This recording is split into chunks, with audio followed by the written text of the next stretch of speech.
Hey everyone, welcome back to the channel. I have some exciting news today. Last night the Path of Exile 2 devs actually responded to all of the feedback with yet another massive patch.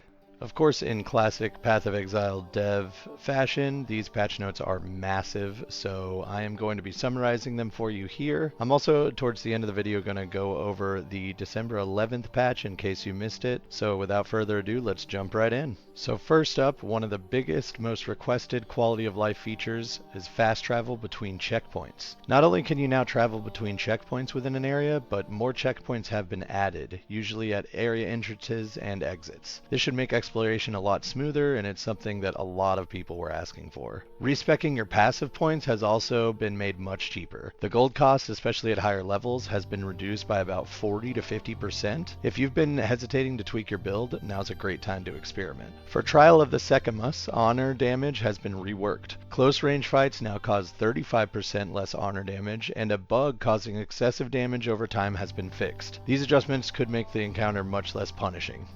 The endgame is getting some much needed adjustments to tone down its punishing nature. Some highlights here are maps no longer add extra elemental resistance penalties at higher tiers. Chaos damage scales less aggressively in endgame content. Monster critical strikes now deal 40% less bonus damage. This one's huge. Breach encounters now have fewer elite monsters and the density has been reduced overall. A few problematic modifiers were addressed as well. Volatile crystals have been disabled for now, and volatile plants now deal significantly less damage. Flask charge siphoning from monsters has also been fixed, draining far fewer charges than before. These changes should make endgame mapping feel less frustrating and more rewarding.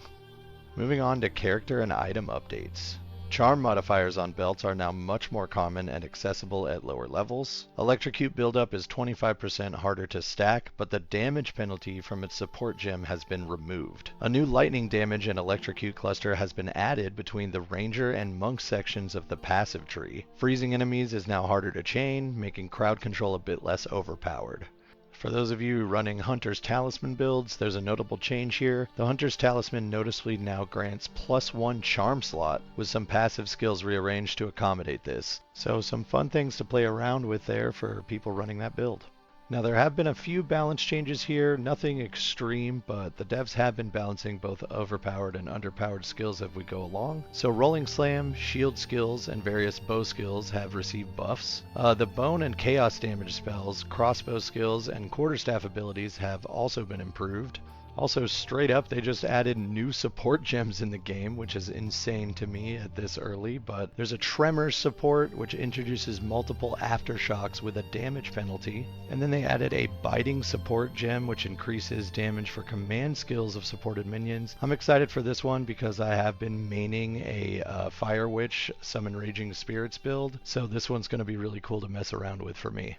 And now onto some dreaded nerfs. The first one is aimed right at Witch. The Skeletal Arsonists now have higher spirit cost. I'm wondering if the Biting support gem will kind of cancel this one out. We'll see how that works with play. I'm curious to check that out myself. The Tornado and Vine Arrow damage over time have been nerfed at higher levels, and the Magnetic Salvo no longer interacts with party members' lightning arrows, only your own.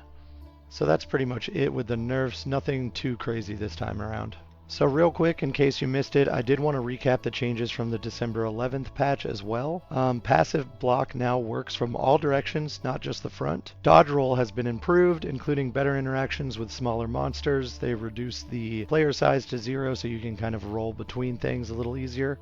There were several performance updates. Incinerate, for example, now creates circular ignited areas instead of segments, which improves the visuals and frame rates. Rain of Arrows and Firestorm received hit rate limits to prevent excessive damage against large bosses. There were some quality of life changes, including search functionality for controllers, shortcut updates, and art upgrades for certain items and skills. And then there were a massive list of bug fixes, mainly issues with gem leveling, ascendancy points, and minion skills, and then various crashes and performance problems, especially on consoles, were addressed. So that pretty much does it for my summary. This is insane to me. Path of Exile devs really have been hitting it hard. They pretty much responded to every bit of feedback I can think of, especially the respec costs. Teleporting between checkpoints is huge. People were complaining about traveling time throughout the larger areas in the game, so this pretty much directly addresses that. Also, I straight up did not expect them to be halving the cost of respecing. That is amazing. I think this really goes to show that the Path devs are actually listening to the feedback and working to improve the game. So let me know in the comments what you think about these updates and if there's anything you're excited to try out. If you enjoyed this video, don't forget to like and subscribe for more Path of Exile 2 content. Thanks for watching, and I'll see you guys in the next one.